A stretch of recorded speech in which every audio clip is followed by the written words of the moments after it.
یہ جو ہم بات کرتے رہتے ہیں نا کہ سنت سنت سنت پہ عمل کرنا، سنت پہ عمل کرنا، تو یہ جو سنت پہ عمل کرنا ہے نا، یہ صرف یہ نہیں ہے کہ ہم جو ہے اپنی داڑھی رکھ لیں یا جو ہے ہم جبہ پہن لیں، امامہ پہن لیں. یہ ظاہری سنتیں ہیں. ظاہری سنت بھی کرنی ہے، اور ہم میں سے اکثر لوگ صرف ظاہری سنتوں میں ہی پھنس جاتے ہیں کہ بھئی یہ سنت تو یہی ہے. دیکھیں، ایک ہے ظاہری سنت. سنت کے 4 مقام ہیں، اور ہم نے وہ چاروں کے چاروں مقام اپنی زندگی میں لے کے آنے ہیں.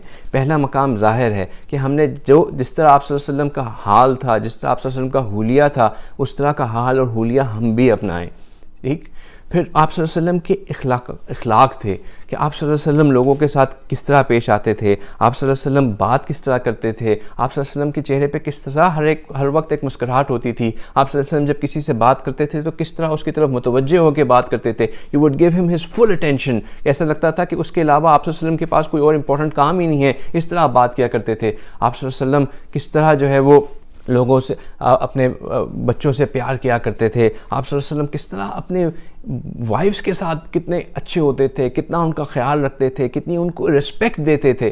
یہ تمام کی تمام چیزیں دیکھیں، ظاہر اگر ہم نے اپنا لیا اور ہم نے آپ صلی اللہ علیہ وسلم کی اخلاق کو نہ اپنایا تو ہم لوگ جو ہے وہ سنت کو نقصان پہنچا رہے ہیں. ہم سنت کو نقصان پہنچائیں گے. یہ بات یاد رکھیں، کیونکہ لوگ کہیں گے کہ اگر یہ سنت ہے تو ہمیں تو یہ بھئی ہم اس سے دور ہی اچھے. اور یہی وجہ ہے کہ لوگ مولویوں کو اتنا بدنام کہتے ہیں، کیونکہ اکثر لوگ جو ہے وہ داڑھی اور ٹوپی تو پہن لیتے ہیں اور ہاتھ میں تسبیح بھی ہوتی ہے، لیکن اندر سے ہاتھ میں تسبیح، اندر سے جو ہے وہ ان کے حالات برے. ہاتھ میں لا الہ، منہ پہ لا الہ، اور اندر سے کالی بلا. بھئی کیوں ہم ایسا کرتے ہیں؟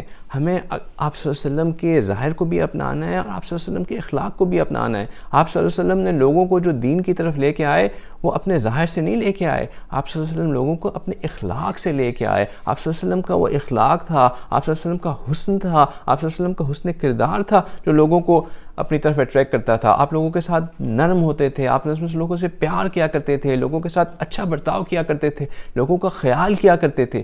اور یہ وہ چیز تھی جو لوگوں کو دین کی طرف لے کے آتی تھی، اور ہم نے بھی اپنے اندر یہی لے کے آنا ہے.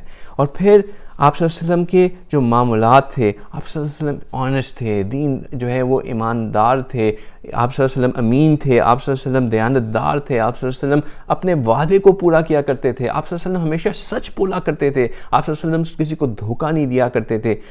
یہ وہ چیزیں ہیں جو ہم نے اپنے اندر لے کے آنی ہیں. یہ ہمارے دین کا حصہ ہیں، یہ عبادت کا حصہ ہیں.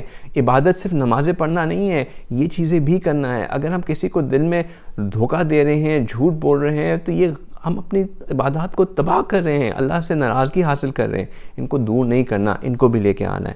اور سب سے جو آخری اور اہم چیز ہے وہ ہم نے اپنی ان کیفیات کو پانا ہے، اپنے باطن کو ویسے کرنا ہے جیسا کہ رسول اللہ صلی اللہ علیہ وسلم کا باطن تھا. اور وہ اس کا مطلب یہ ہے کہ ہم بھی ہماری کیفیات بھی ویسے ہی ہوں جو کہ رسول اللہ صلی اللہ علیہ وسلم کی کیفیت ہوتی تھی، کہ ہمارے اندر بھی کبھی ہم بھی اللہ سبحانہ تعالیٰ سے کبھی غافل نہ ہوں. ہم بھی کوئی لمحہ ایسا نہ گزرے جب ہم ذکر کی حالت میں نہ ہوں. آپ صلی اللہ علیہ وسلم ہمیشہ اپنا دل اللہ سے جوڑ کے رکھتے تھے. یہ انتہا ہے سنت کی، ہمیں بھی اس انتہا تک پہنچنا ہے. ہم تو صرف ظاہر میں پھنسے ہوئے ہیں اور ظاہر کو بھی نہیں اپناتے. تو میرے بھائی، ظاہر کو بھی اپنانا ہے، اخلاق کو بھی اپنانا ہے، معاملات کو بھی اپنانا ہے، اور باطن کو بھی پانا ہے.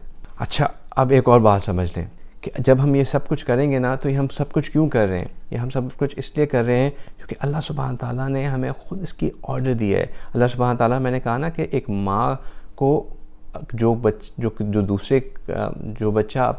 جو ہے اس کے اپنے بیٹے جیسا لگتا ہے، اس کے بیٹے کی جیسی حرکتیں ہوتی ہیں اس کی، وہ ماں کو پسند آتا ہے. اللہ سبحانہ تعالیٰ بھی بالکل ایک ایسی ہی بات کر رہے ہیں. اللہ سبحانہ تعالیٰ کہہ رہے ہیں، فرماتے ہیں بسم اللہ الرحمن الرحیم، لَقَدْ كَانَ لَكُمْ فِي رَسُولِ اللَّهِ أُسْوَةٌ حَسَنَةٌ، کہ رسول اللہ صلی اللہ علیہ وسلم تمہارے لیے ایک آئیڈیل ہیں. ان رسول اللہ صلی اللہ علیہ وسلم you have a role model, وہ تمہارے لیے ایک رول ماڈل ہیں.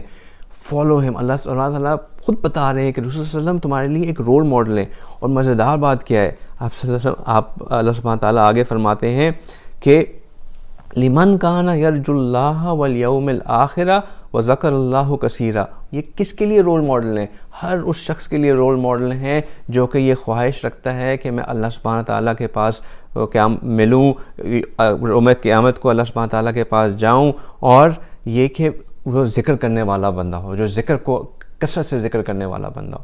اب ہم کیا چاہ رہے ہیں؟ ہم بھی تو یہی چاہ رہے ہیں نا کہ بھائی ہم جو ہے وہ ہم بھی یہی امید رکھتے ہیں کہ ہم نے بھی اللہ کے سبحانہ تعالیٰ کے پاس جانا ہے، یوم روز محشر اللہ کے سامنے حاضر ہونا ہے، اور ہم اپنے آپ کو ذاکر بھی بنانا چاہتے ہیں.